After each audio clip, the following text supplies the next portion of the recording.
Buenos días. Gracias por unirse el día de hoy al conversatorio Modelos para la Conservación de la Biodiversidad. Por favor, seleccionen su idioma de interpretación y vamos a dar inicio con unas palabras del doctor Omar López, director de ciencia del Instituto Interamericano para la Investigación del Cambio Global.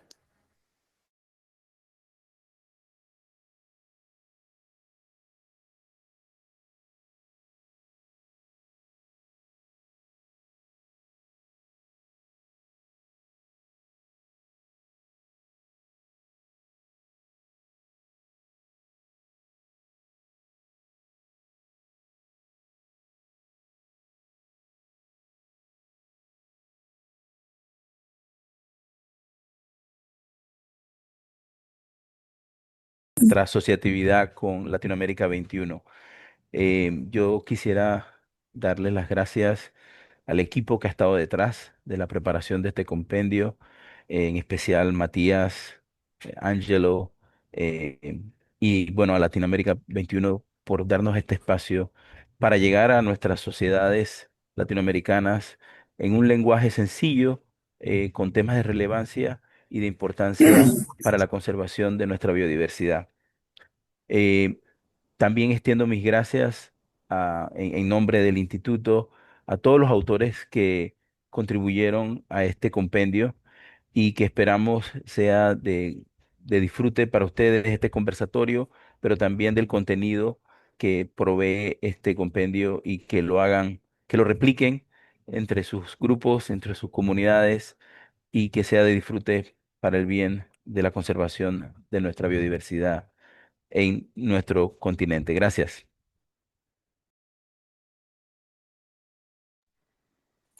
Bueno, le paso la palabra a Michele. Buenos días. No sé si Jerónimo Giorgi de Latinoamérica 21 quiere hacer una pequeña salutación, si no ya empezamos. Gracias, Jerónimo. Miquel. Sí, hacemos una breve presentación desde Latinoamérica 21.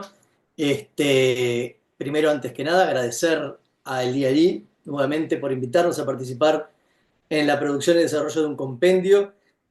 Simplemente explicar a la audiencia que no conoce Latinoamérica 21, se trata de un medio de comunicación especializado en temas políticos, económicos, sociales, medioambientales, y nuestro rol básicamente es ayudar a traducir el contenido experto académico en un lenguaje, como decía Omar, sencillo, para que sea entendible para las grandes audiencias. Latinoamérica 21 cuenta con una red de más de 600 académicos que escriben sus columnas para Latinoamérica 21, y además cuenta con una red de más de 40 medios que republican el contenido producido. Por lo tanto, las columnas que en este caso han escrito los autores de estos 16 textos han tenido un gran alcance. Simplemente queríamos desde Latinoamérica 21 dejar un par de datos, perdón, para que se hagan una idea de la amplificación del contenido. Los 16 textos fueron republicados más de 130 veces en medios de todos los países de América Latina.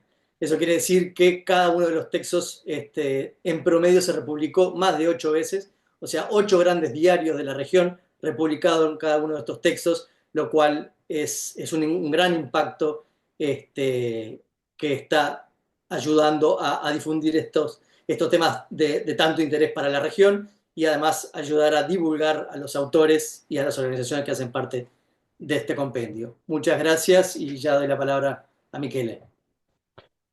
Muy bien, pues bienvenidos, bienvenidas. Yo me llamo Michele Catanzaro, soy físico, periodista freelance especializado en ciencia y medio ambiente y profesor de periodismo científico en la Universidad Autónoma de Barcelona, y seré quien moderará este debate. Como ya se ha dicho, el punto de partida de este debate es la publicación del informe Biodiversidad en América Latina y el Caribe, impulsado, como ya se ha dicho, por el Instituto Interamericano por la Investigación del Cambio Climático, la IAI, por Latinoamérica 21 y por un tercer actor muy importante, la Unión Internacional para la Conservación de la Naturaleza. Y aprovechamos para agradecer a esta organización y en particular a Gabriel Quijandría la participación como edición, digamos, en el informe. Como ya se ha dicho, este informe hace un poco de puente, ¿no? Entre la enorme cantidad de conocimiento que tiene esta organización y una audiencia con diversos grados de especialización. La idea del puente es muy importante, la idea de poner estos conocimientos a disposición de la sociedad civil, pero yo diría que hace algo más, que es realmente no solo poner a disposición unos conocimientos, sino también podríamos decir, empoderar, digamos, a quien lea este informe o a quien entre en contacto con esta información, porque una parte muy importante de este informe, a la cual también le dedicaremos tiempo en este debate, es la respuesta a la pregunta ¿y entonces qué, no? ¿Qué hacemos con esta información? ¿Cómo podemos implementarla? ¿Cómo podemos convertirla en acciones, ¿no? Siempre basándose en el conocimiento. La estructura de esta conversación será, bueno, después de una presentación de los ponentes, empezaremos una mesa redonda moderada por mí, donde plantearé unas preguntas a quien quiera contestarla de los ponentes, y luego dedicaremos una parte final a la conversación con la audiencia, y la dinámica para que funcione en un contexto de comunicación digital será que os pediremos que colguéis vuestras preguntas en el canal de preguntas y respuestas de Zoom. Estas preguntas se me trasladarán a mí y yo, digamos, las leeré en vuestro nombre para acelerar el proceso, para que no haya problemas de encender y apagar micrófonos. Entonces os animo a que las vayáis posteando allí a medida que se os ocurran y yo las recibiré ordenadas. Entonces, empecemos presentando al conjunto de ponentes que realmente nos permitirá tener todo el espectro, digamos, de la reflexión sobre la biodiversidad en la región, desde los conocimientos científicos más básicos hasta, digamos, las políticas, las acciones, ¿no? Empezamos precisamente, como decía antes, con Gabriel Quijandría, director regional para Sudamérica de la UICN, la Unión Internacional para la Conservación de la Naturaleza. Es sociólogo peruano, máster en Administración de Recursos Naturales y fue ministro del Ambiente del Perú entre 2020 y 2021, antes de entrar en la UICN en 2021. Matías Mastrangelo, investigador del CONICET y coordinador de políticas de datos abiertos de la IAI, es científico ambiental argentino, doctor en biología de la conservación y docente en la Universidad de Mar del Plata, especializado especialmente en las dimensiones humanas del cambio ambiental, con un foco especial en el Gran Chaco sudamericano. Luego tenemos a Eloísa Lasso de Paulis, científica de la Estación Científica Coiba AIP en Panamá e investigadora asociada del Instituto Smithsonian de Investigaciones Tropicales. Es doctora en ecología y especializada especialmente en ecología vegetal. Y finalmente tenemos a Cristiana Simao Seixas, investigadora de la Universidad Estadual de Campinas, Unicamp en Brasil, doctora en gestión ambiental y de recursos naturales, máster en ecología, coordinadora del grupo de investigación en conservación y gestión de bienes comunes y fue copresidenta de la evaluación regional para las Américas del IPBES, es decir, el panel intergubernamental para la biodiversidad, como el equivalente de biodiversidad del IPCC, en los años 2015-2018. Entonces, como veis, mirando los perfiles, veis exactamente cómo realmente cubrimos un poco todo el arco de la biodiversidad, desde los conocimientos más básicos hasta las políticas y las acciones. Entonces, empezaría por el principio, digamos, ¿no? Por un diagnóstico de la situación. Básicamente quisiera saber si podéis darnos en 4 pinceladas, como un poco un teaser, digamos, de lo que luego se puede ver en el libro si uno se lo lee, cuál es el diagnóstico de la situación, ¿no? Cuál es el estado de la biodiversidad en Latinoamérica y en el Caribe, especialmente qué sabemos sobre ellas, pero también qué no sabemos, ¿no? Cualquiera que tenga intervenir, que quiera intervenir, que encienda el micrófono y intervenga, y yo me ocuparé de dar las palabras.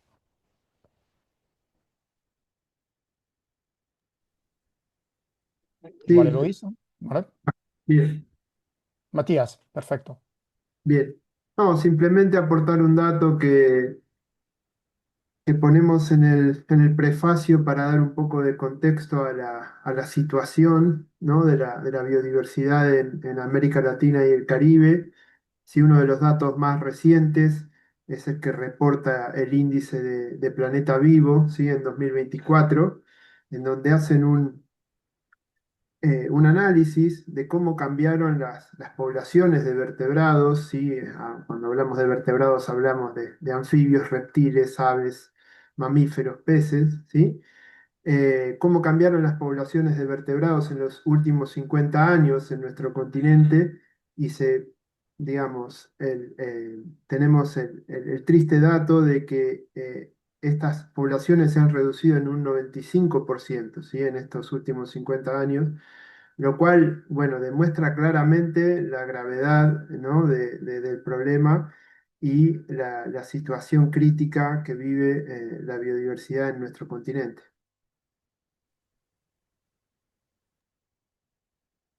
Eh, Michele, yo a eso, a lo que acaba de comentar Matías, añadiría eh, que podemos ver cambios en las tendencias, ¿no? En los últimos años. Yo diría que hasta antes de la llegada del COVID, eh, había como un panorama relativamente positivo en términos comparativos con lo que había antes en el avance de, digamos, de la transversalización de los temas de conservación, de los temas de cambio climático, digamos, en la discusión, al menos en la discusión, no tanto en la implementación de políticas públicas en nuestra región. Pero el efecto del COVID sobre la economía ha hecho que las voces que dicen que la crisis climática es falsa o que la crisis de pérdida de diversidad biológica no es tan grave, ganen fuerza otra vez, ¿no? Y entonces hay un discurso fuerte diciendo la única forma de que recuperemos la dinámica de crecimiento económico que se tenía pre-COVID es que volvamos al modelo anterior, ¿no? De uso intensivo del espacio, de uso intensivo de los recursos naturales. Y yo creo que eso, ese es un discurso que hay que contender y que hay que mostrar que hay otras opciones que pasan por la conservación, por el uso sostenible, por la restauración de la diversidad biológica, que son más lógicas en un mundo como el actual y en un mundo post-COVID, ¿no?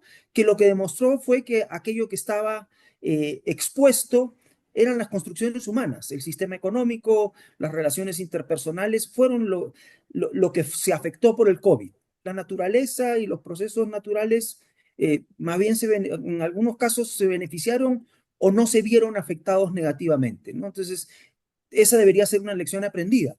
Que un compendio como este muestra en términos de la información real que sí hay la posibilidad de construir un modelo distinto. Gracias. Solo para agregar un par de cositas que es el que nos falta, ¿no? También por saber, tenemos grandes vacíos de información en muchas regiones de Latinoamérica, en Chocó, en el Amazonas, uno puede ver los mapas de distribución de especies de bifia, hay zonas negras, los agujeros negros donde ni siquiera sabemos qué hay, ¿no? Entonces eso es algo que habría que darle energía también. Ni siquiera, y hablando de distribución, pero hablar de genética, fisiología, la ecología de cada una de estas especies claves tampoco es todo un mundo que hay que por saber. Y además falta integrar saberes locales e indígenas a todos estos diagnósticos de biodiversidad, ¿no? Entonces tenemos todavía esa fotografía bastante incompleta y tenemos que seguir trabajando en esa dirección. Cristiana, ¿quieres añadir algo? Bom, sim, dando, né, continuidade aos pontos já levantados pelos colegas. Traídos por presentados por mis compañeros, me parece importante comentar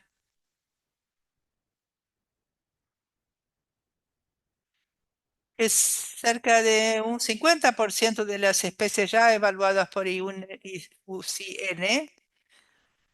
han mostrado un declinio, han mostrado que están amenazadas y muy amenazadas, algunas severamente amenazadas y ya cerca de la extinción. Creo que es importante hacer una correlación eh, entre el hecho de que no solamente la biodiversidad se está perdiendo muy rápidamente, pero también la pérdida de esa biodiversidad también genera pérdida de servicios ecosistémicos. Cuando nosotros publicamos el diagnóstico sobre biodiversidad y servicios ecosistémicos para las Américas, ya mostramos que un 61% de los servicios y ecosistemas evaluados estaban decreciendo o en severo declinio para todas las Américas. Eso incluye Latinoamérica y Caribe, obviamente. Necesitamos entonces considerar el impacto de la pérdida de la biodiversidad sobre el bienestar humano. Y luego podemos seguir charlando con nuestros compañeros, con nuestros colegas. Pero ahora devuelvo la palabra a Michele. Gracias. Sí, habéis pintado un cuadro realmente complejo, ¿no? Donde por un lado hay estas grandes lagunas de conocimiento sobre lo que conocemos, los indicadores son preocupantes, ¿no? Como esta pérdida de población de vertebrados del 95% en 50 años, muy impactante. Y por el otro lado tenemos una sociedad que parece ser como inconsciente de que esto no es algo, digamos, que afecta a algo allí fuera, sino es algo que nos afecta directamente a través del daño que conlleva sobre los servicios ecosistémicos. Y con esta tendencia preocupante a la cual apuntaba Gabriel Quijandría sobre digamos, el considerar, omitir, ¿no? Este aspecto, el considerar que, bueno, que la economía es más urgente y que todo esto de la biodiversidad y del cambio climático, bueno, es como un estorbo, ¿no? Cuando en realidad vía servicios ecosistémicos no se puede tampoco separar una cosa de la otra. Os recuerdo que a la audiencia que posteéis vuestras preguntas en el canal de preguntas y respuestas cuando se os ocurran. Y entonces, a partir de este cuadro, quería hacer digamos, antes de ir un poco a cómo actuamos, digamos, delante de esta situación, ¿no? Quería explorar un poco más, digamos, cuáles son los sesgos, ¿no? En nuestra visión de la biodiversidad. Entonces, por ejemplo, el libro, uno de los primeros capítulos del libro tiene un titular muy curioso que enseguida me llamó la atención cuando vi el borrador que se llama Los osos polares verdes, ¿no? Es una imagen muy impactante y que luego conversando y mirando, digamos, de qué iba eso, me pareció como un punto de partida para encarar los sesgos, las visiones un poco erróneas, desviadas que tenemos sobre la biodiversidad. Entonces, ¿qué es esto de los osos polares verdes? ¿Qué quiere decir? Y por qué necesitamos una visión más compleja de la biodiversidad de la que estamos teniendo en este momento.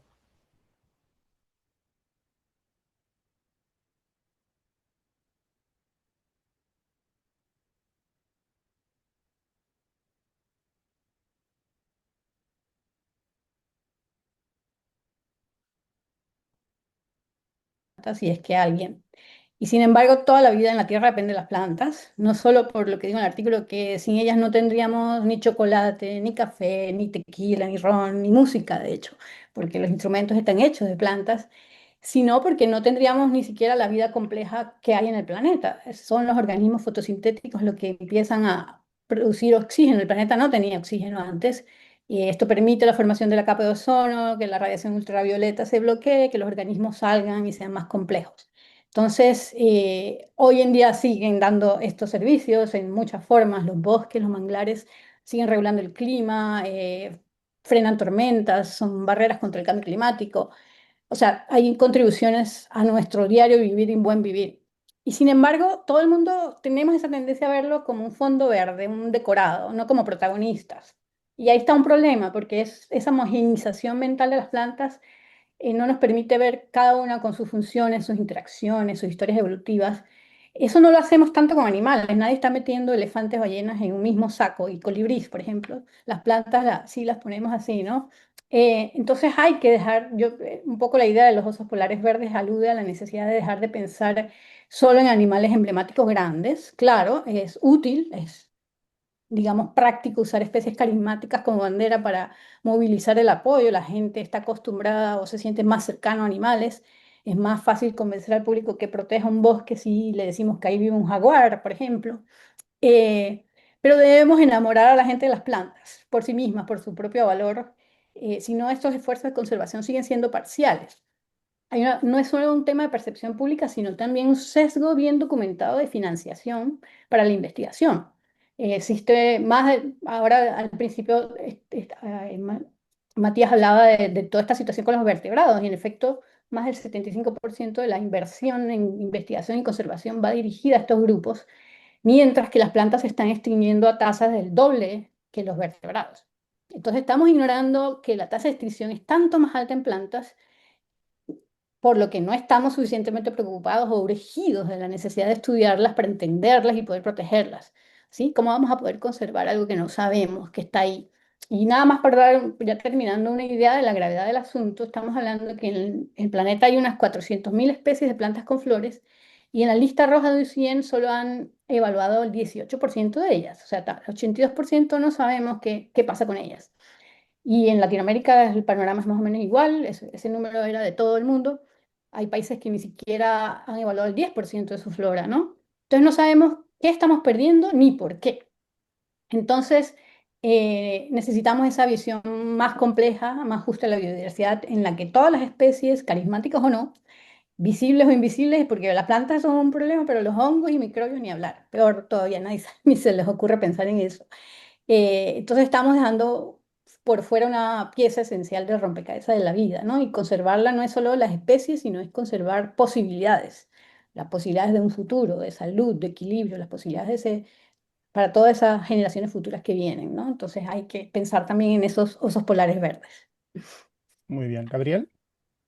Sí, a este comentario súper atinado de Loisa, yo añadiría eh, el tema de la agrobiodiversidad, de la diversidad biológica manejada de manera tradicional, ¿no? Digamos, por las culturas tradicionales tan presentes en nuestra región, que, que se están perdiendo también a una velocidad muy grande, ¿no? Hay muchas variedades de cultivos cuyo centro de origen está en la región de América Latina que se están perdiendo rápidamente precisamente por consideraciones de mercado, porque no se tiene en cuenta, por ejemplo, formas de producción con múltiples variedades para poder asegurar sostenibilidad frente a sequías, frente a eventos extremos que se están haciendo cada vez más frecuentes, ¿no? Y ahí hay un trabajo muy importante que hacer, donde a ver, viniendo de UICN, igual reconozco que hay una falta todavía fuerte de entrada en ese tema respecto de la gestión, digamos, y la conservación de diversidad biológica manejada, ¿no? O de uso directo. Claro, ahí hay un punto de encuentro con otras entidades como la FAO, como el convenio de plantas y recursos genéticos, que deberíamos buscar, bueno, cómo poder conectar, digamos, consideraciones más productivistas y de búsqueda de mercados, de ampliación de potencialidad para el uso de la agrobiodiversidad con consideraciones de conservación, de mantenimiento de sistemas productivos sostenibles, de mantenimiento de ecosistemas alrededor de los sistemas productivos sostenibles, que aseguren servicios ecosistémicos importantes, no solamente para la producción directa de agrobiodiversidad, sino para otros fines, ¿no? Mitigación del cambio climático, reducción del riesgo de desastres, por adaptación a nuevas condiciones, etcétera.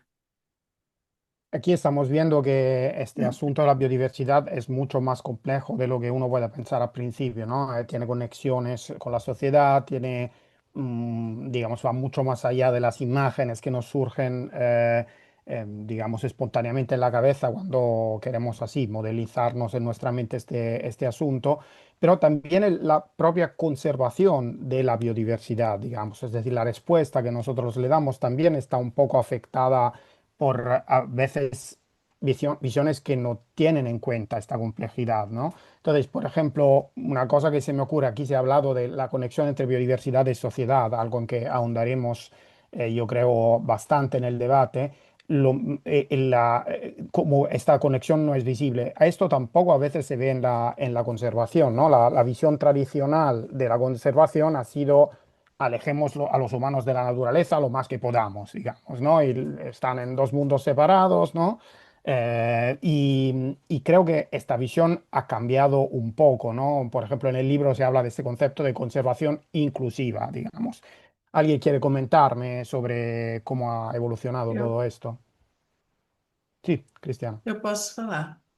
Sí, sí, sí, por supuesto. Sí, me, É, acho que é bem importante trazer, né, a questão que a Heloísa traz, né? Como é que a gente vai cuidar de algo que a gente não conhece, né? Precisamos conhecer. E o ser humano está muito desconectado dessa biodiversidade, está muito desconectado, né? Homos urbanos que somos hoje, né? Estamos completamente desconectados. Está completamente desconectado. Entonces llama la atención sobre nosotros. Nosotros científicos también contribuimos, aportamos para esa desconexión al separar en nuestros análisis el ser humano de la naturaleza y también la forma como conservamos a la naturaleza. Por ejemplo, pensando en sacando a las poblaciones humanas. Hoy tenemos muchos estudios que muestran que las áreas más conservadas, no solamente de Latinoamérica y Caribe, pero las áreas más conservadas de nuestro planeta, son áreas utilizadas, administradas y conservadas por los pueblos indígenas y las poblaciones tradicionales. Algunas áreas donde esas poblaciones fueron excluidas, que sí había un Estado fuerte que inspeccionaba. Bueno, esas áreas se conservaron, pero esta no es la realidad de la mayoría de los países en Latinoamérica y del Caribe. Creamos unidades de conservación y protección integral, pero no tenemos recursos humanos y financieros para realmente conservarlos. En las áreas donde la población humana, pueblos indígenas, comunidades tradicionales que ya las cuidaban y administraban durante décadas y siglos, esto se muestra con mayor biodiversidad. La mayoría de las veces no vamos a decir que todo es maravilloso y perfecto, pero estamos hablando donde se hicieron estudios comparativos entre áreas que que el Estado conservó con la capacidad, sin la capacidad de monitoreo y áreas conservadas por poblaciones tradicionales indígenas. Eso ha mostrado que las poblaciones son capaces de utilizar, administrar, manejar todas estas áreas. Creo que es muy importante que eso sea muy divulgado y reconocido incluso por nuestros estados. Muchas gracias. Sí. Quizás Matías, ¿quieres comentar algo sobre este concepto de conservación inclusiva? Un poco cómo ha cambiado esta visión.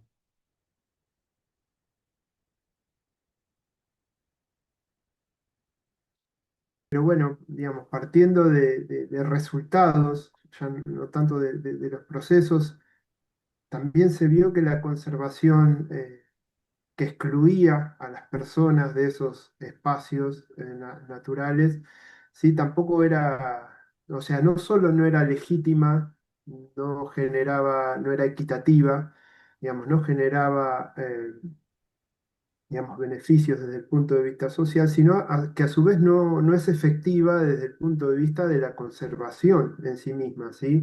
Seguía habiendo en esos espacios de conservación excluyente actividades, digamos, que no eran sustentables, ¿sí? Entonces, la baja efectividad también de ese modelo de conservación llevó a buscar y a explorar y a recuperar, ¿no? Y a revalorar estas otras formas de conservación que han existido como desde siempre, ¿sí? Y que se basan en que las personas que dependen, digamos, su calidad de vida depende más directamente de la biodiversidad, son aquellas que van a tener un incentivo más claro, ¿no? Por hacer un uso sustentable, por, digamos, restaurar aquello que se degradó, ¿sí? Entonces, esta, digamos, recuperación del vínculo entre la conservación de la naturaleza y el desarrollo social a nivel local, es un modelo que está funcionando y se está recuperando en muchas regiones de Latinoamérica y hay que valorarlo. Precisamente ahora estamos hablando un poco de lo que hace la presencia, digamos, de humanos conscientes o, digamos, con una gestión inteligente así de la biodiversidad, pero también podríamos hablar de lo contrario, de lo que hace la biodiversidad para los humanos, es decir, cuáles son los impactos sociales de la conservación de la biodiversidad, un poco en la línea de esa rara desconexión que hemos ido comentando, ¿no? Esta idea de, bueno, hay por un lado la economía y por el otro lado la biodiversidad y hay que apostar por la una o por la otra, ¿no? Pero realmente, ¿qué impacto tiene la biodiversidad para la calidad de vida de las personas? A ver, Miquel, si me permites, yo haría un comentario respecto a la necesidad de ir, si se quiere, tal vez al origen del concepto de conservación. ¿Para quién se conserva? ¿No? Y uno, si uno piensa, o sea, uno conserva para la naturaleza, porque por ahí viene la deformación y esta caricaturización del trabajo que hacemos quienes estamos preocupados en los temas de sostenibilidad. Desde loquito está preocupado por los pajaritos y los arbolitos. Y el tema es que si uno ve la historia de la Tierra, la naturaleza ha puesto retos incluso más grandes que los que implica el cambio climático o la pérdida de diversidad biológica actual a la vida misma, y la vida se ha repuesto.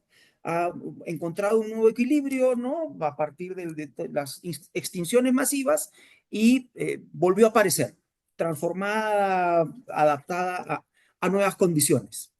El tema es que cuando uno mira en profundidades qué es lo que está expuesto, y nuevamente vuelvo al ejemplo del tema del COVID, es lo que está expuesto somos nosotros, somos los seres humanos. La conservación de los ecosistemas, de las especies, de los servicios ecosistémicos, se hace porque nosotros somos dependientes de ellos. Es el concepto desarrollado por IDBES de contribuciones de la naturaleza, es clarísimo en ese sentido.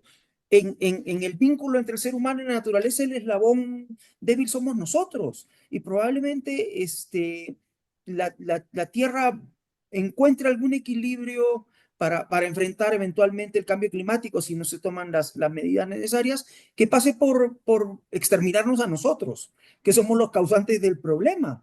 Pero la Tierra ni se va a enterar, ¿no? Y la naturaleza, digamos, la biodiversidad, no se van a enterar, van a generar un nuevo equilibrio y surgirá una nueva grupo de especies o una especie dominante que ya no seremos nosotros en su momento. Entonces, hay que entender la conservación en una dimensión humana, en una dimensión respecto de quién es el beneficiario o quien necesita esa conservación, y somos nosotros, ¿no? Y entonces esa conservación leída, digamos, en, en, en una, en un lenguaje más las ciencias sociales, de la discusión eh, sobre economía, sobre bienestar social, eh, puede ayudar a romper estos hilos y estos problemas que ha tenido la conservación hasta ahora, ¿no? Y a Ujú, incorporar conocimiento tradicional, ¿no?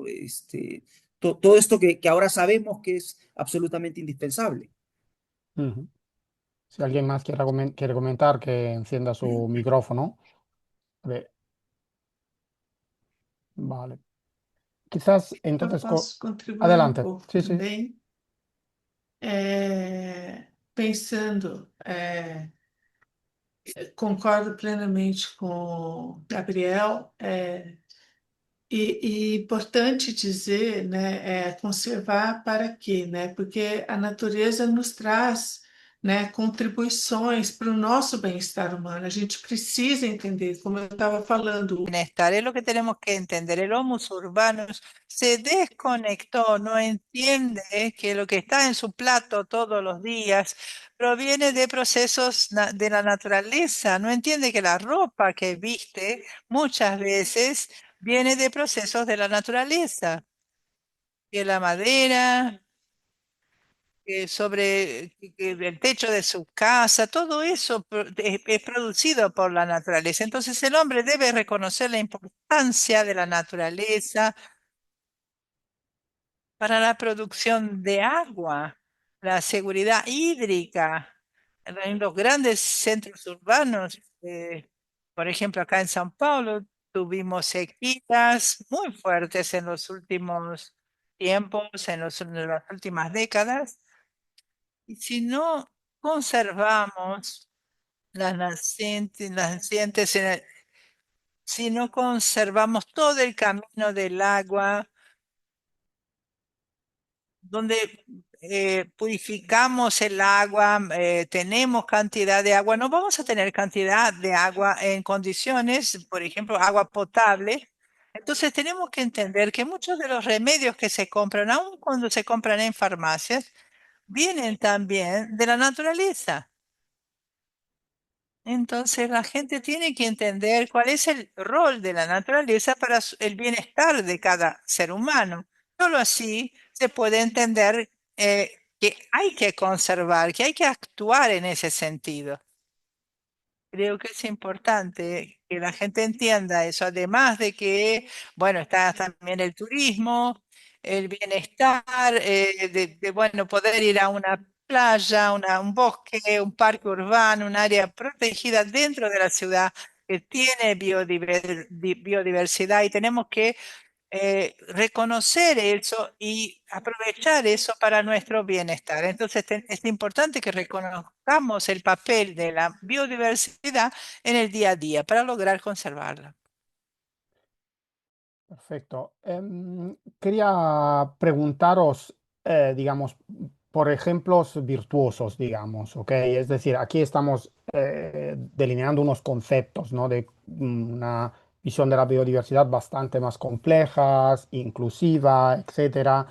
Em, ¿Podríais decirme, no sé, cada uno de vosotros o quienes de vosotros quiera, algún ejemplo concreto de un modelo de conservación de la biodiversidad que consideráis ejemplar, digamos, o al menos exitoso, digamos, que pueda ser un ejemplo de cómo implementamos en la realidad esta situación, ¿no? Porque ahora estamos hablando de biodiversidad inclusiva, de ser conscientes de los servicios ecosistémicos, etcétera, pero luego hemos empezado con unos datos preocupantes, ¿no? Entonces, ¿conocéis alguna realidad, digamos, que haya conseguido plasmar estas ideas en la realidad?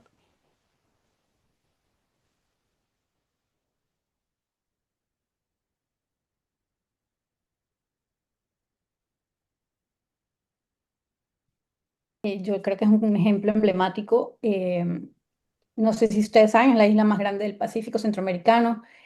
Por más de un siglo más o menos fue cárcel, pero hubo un momento clave en que pudo llenarse de hoteles y haber básicamente destruido todo lo que había ahí. Es una joya de biodiversidad terrestre y marina, ya es parte de un corredor importante. Pero bueno, se juntaron, digamos que se alinearon los planetas, o más bien la ciencia, la conservación y las decisiones políticas que fueron importantes en ese momento. Porque, como digo, pudo decidirse, no, tumben todo eso y llenen de hoteles, porque es una linda isla con playas. Pero no, fue declarado Patrimonio Mundial de la UNESCO, gracias en parte a ese conocimiento generado por investigadores locales e internacionales que documentaron la riqueza y la gestión pues, a nivel de todos estos grupos, actores diversos.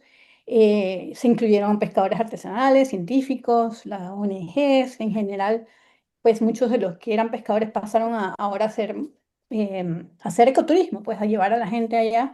Claro, ahí estamos otra vez en una línea también delicada de qué tanto ecoturismo dejamos, ¿no? Porque también si uno se va demasiado puede destruir las cosas de otra forma, ¿no? Entonces ahí siempre también hay que tener cuidado con eso. Entonces, hoy se tiene un plan de manejo que trata de combinar conservación, desarrollo sostenible, turismo científico y fortalecimiento de capacidades locales. Entonces, yo creo que en ese sentido, pues es una muestra de que se puede conservar biodiversidad de forma efectiva cuando hay ese compromiso político.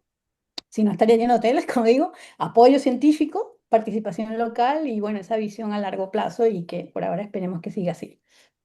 Ujú.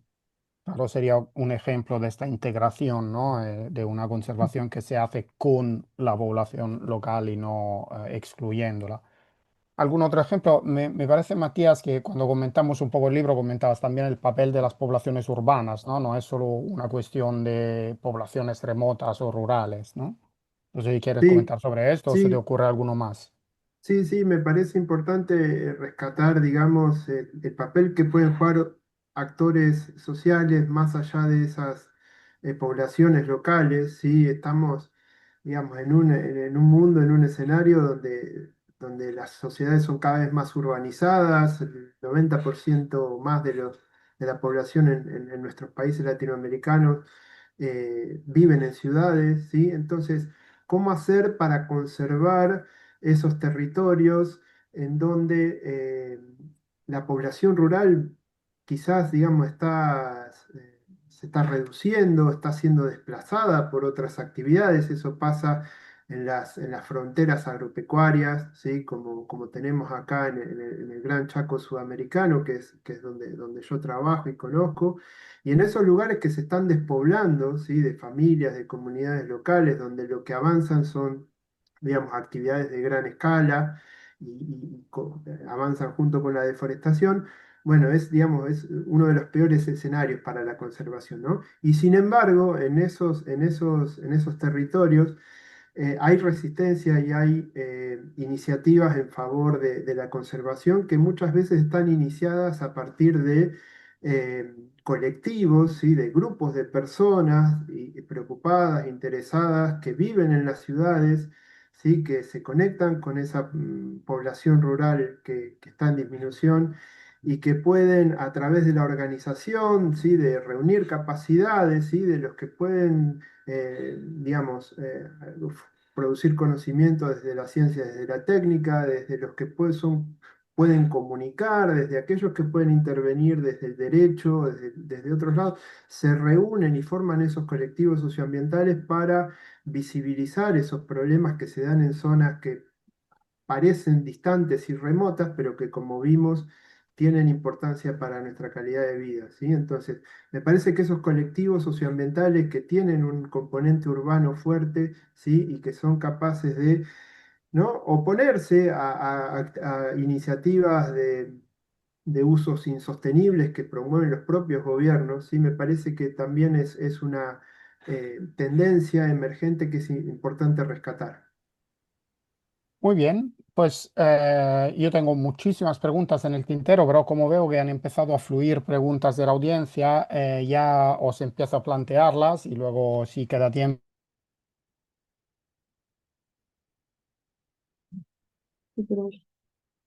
Sí, concuerdo.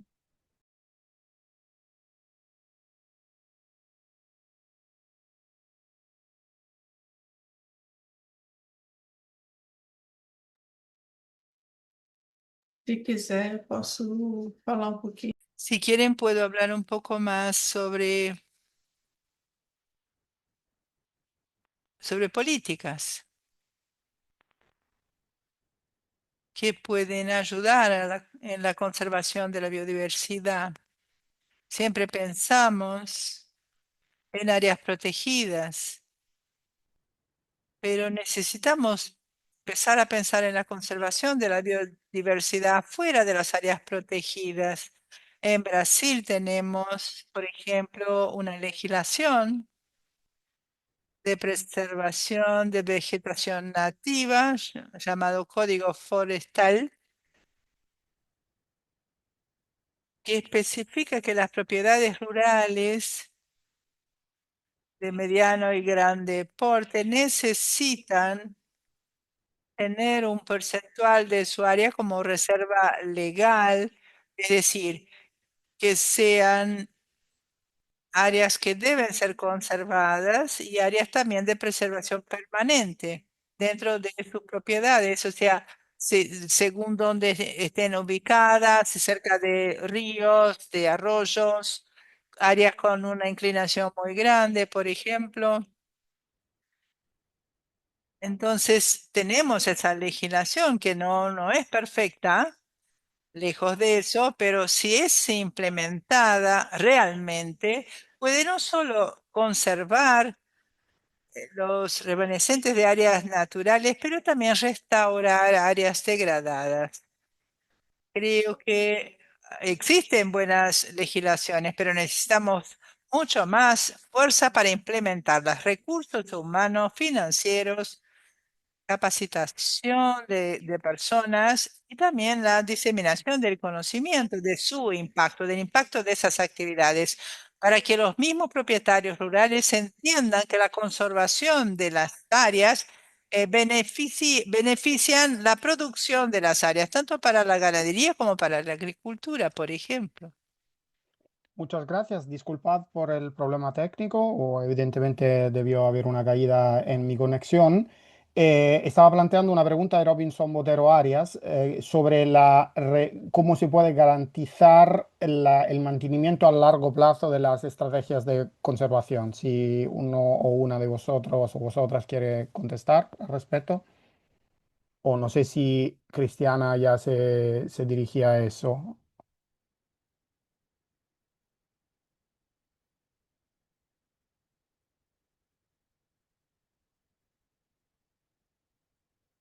Matías, No Matías. entendí la pregunta.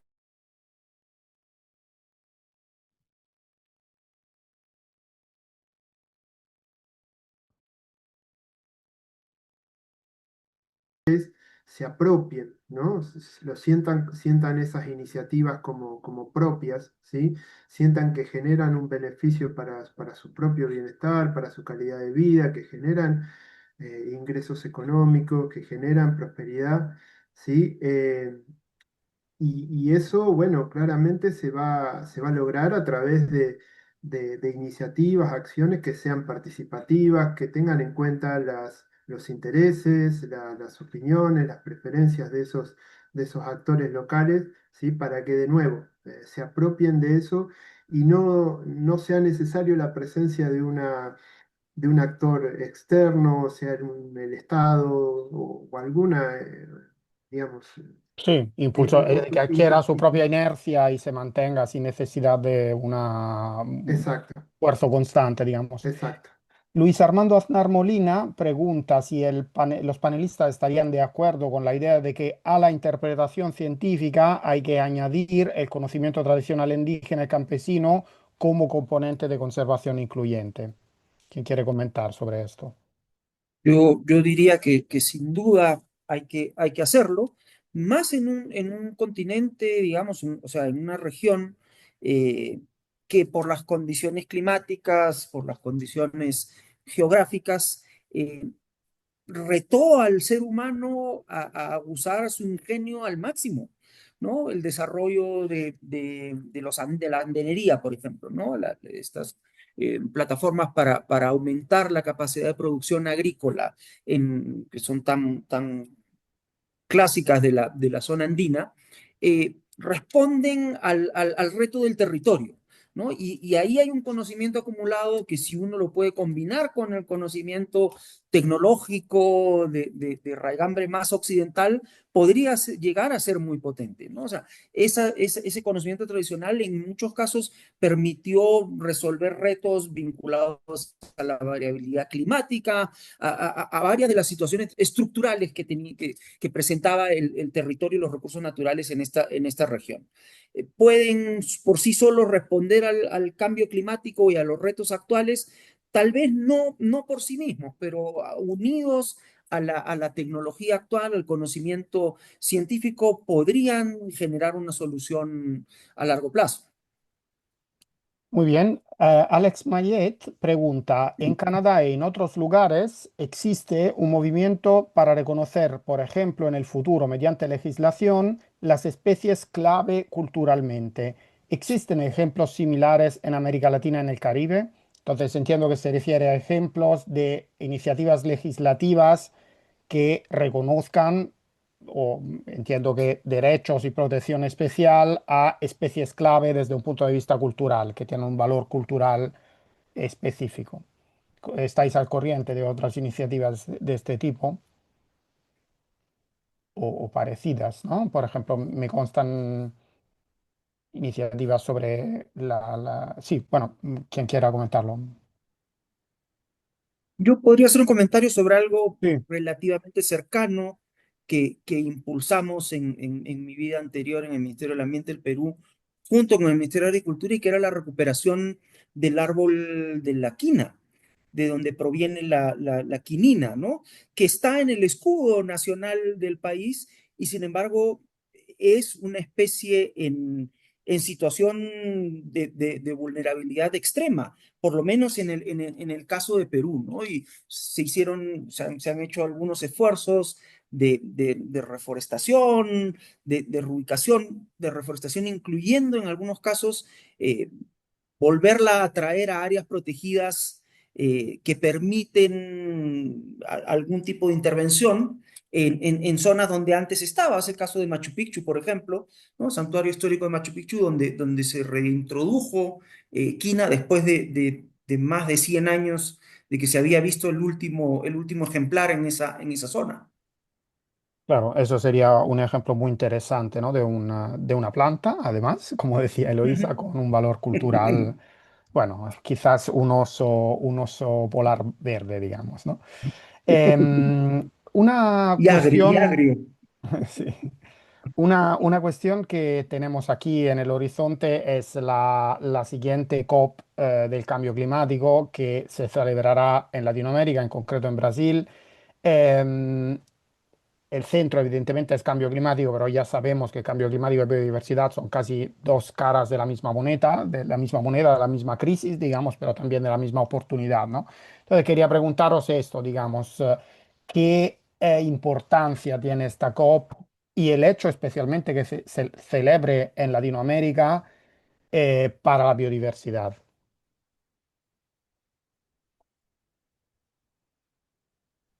A ver, muy brevemente, yo creo que es una oportunidad, digamos, de que en este caso Brasil, pero bueno, cualquier otro país de América Latina, eh, digamos, que se pueda mostrar y fortalecer la idea de que las soluciones a la crisis climáticas estén basadas, ¿no? En la naturaleza, en la conservación, en el uso sostenible, en la restauración de la naturaleza, ¿sí?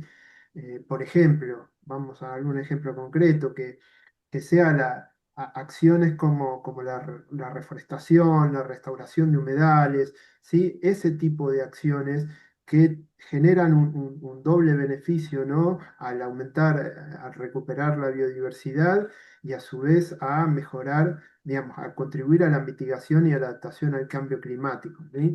Sin hacer el énfasis en las soluciones basadas en la naturaleza a la crisis climática en lugar de, digamos, tanto énfasis en las soluciones de tipo ingenieril o basadas en el capital físico, ¿no? Y me preguntaba un poco cómo nos hemos adentrado en la cuestión, digamos, de la gobernanza de todo esto, ¿no? Estamos en un entorno geopolítico global muy confuso, donde realmente las vías, digamos, que conocíamos de cooperación internacional en este momento están cuestionadas, digamos, ¿no? Em, ¿Qué vías hay para para seguir cooperando sobre la biodiversidad de alguna forma al margen de estas perturbaciones o surfeándolas o no sé, o igual buscando soluciones creativas que permitan que sigamos trabajando juntos, digamos, como especie humana sobre esta cuestión que nadie la puede solucionar solo, digamos, ¿no? ¿Cómo veis, digamos, la futura política, la futura gobernanza de la biodiversidad en este contexto tan confuso?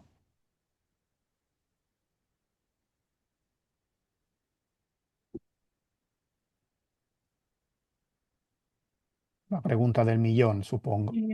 Cristiana, Posso, sí. posso tentar falar um pouco. Puedo tratar un poquito de hablar un poco. Creo que no hay cómo separar, disociar la biodiversidad, de todo esto. O sea, estamos, en realidad están en la misma cara de la moneda. Volviendo sobre lo que Matías dijo,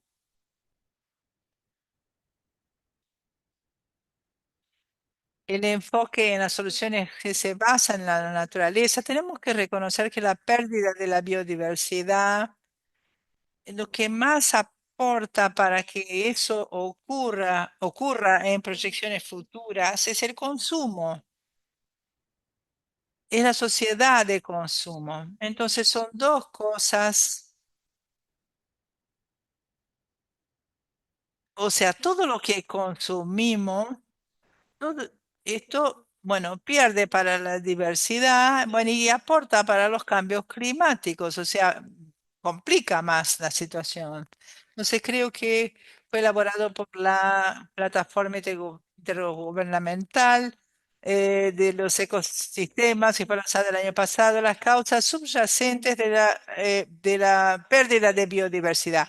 Dejó explícito que a menos que nosotros cuidemos, ataquemos en los temas de los valores, las formas de relacionarse con la naturaleza y entre las poblaciones, atacando las desigualdades, la desconexión entre ser humano y naturaleza, del excesivo consumo de bienes, mucho más allá de lo que necesitamos. Si no existe a nivel global un esfuerzo para reconocer que está todo interconectado y realmente decidir atacar el problema desde todos los ángulos, no podemos hablar solamente sobre clima, sobre biodiversidad, sobre pobreza, sobre desigualdad, sobre las migraciones. Tenemos que hablar todo de una sola vez, todo como una sola cosa. Y tenemos que atacar al gran problema que es la desconexión del ser humano y la naturaleza. Ujú. El tema sobre cómo el ser humano dominó a la naturaleza y se dominó como ser humano. Entonces, si no logramos atacar esos problemas, no vamos a revertir esa crisis planetaria que vivimos con polución, con todos esos temas de la crisis climática.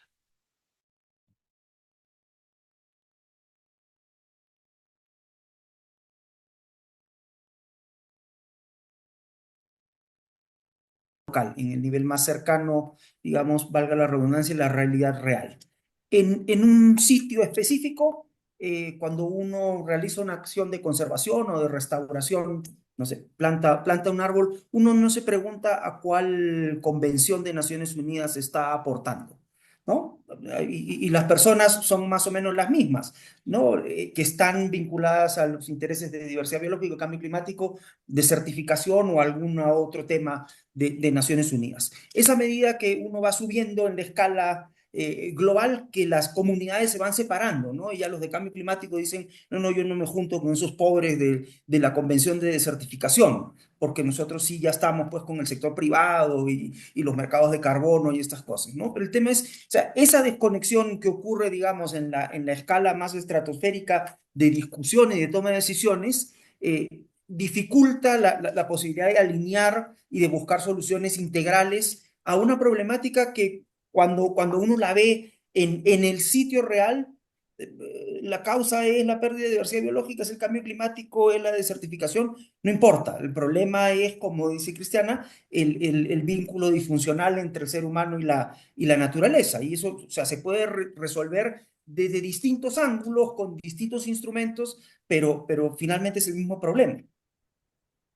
Muy bien, muchísimas gracias. Ahora, desgraciadamente, tenemos que cerrar nuestro encuentro.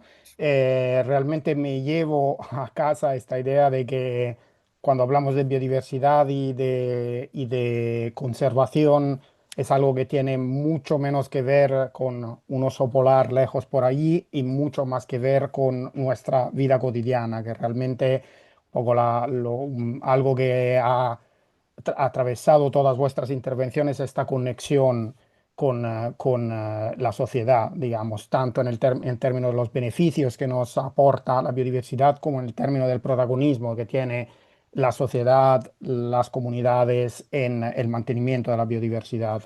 Así que me lo llevo también como periodista, como una asignatura de poner el foco en esta cuestión. Y nada más, os agradezco muchísimo la participación, agradezco a la UICN y Latinoamérica 21 haber organizado esto y animo a todo el mundo que haya participado a acceder al informe, leerlo con atención y disfrutar de una iniciativa divulgativa que realmente tiene mucha importancia y mucho valor. Muchas gracias.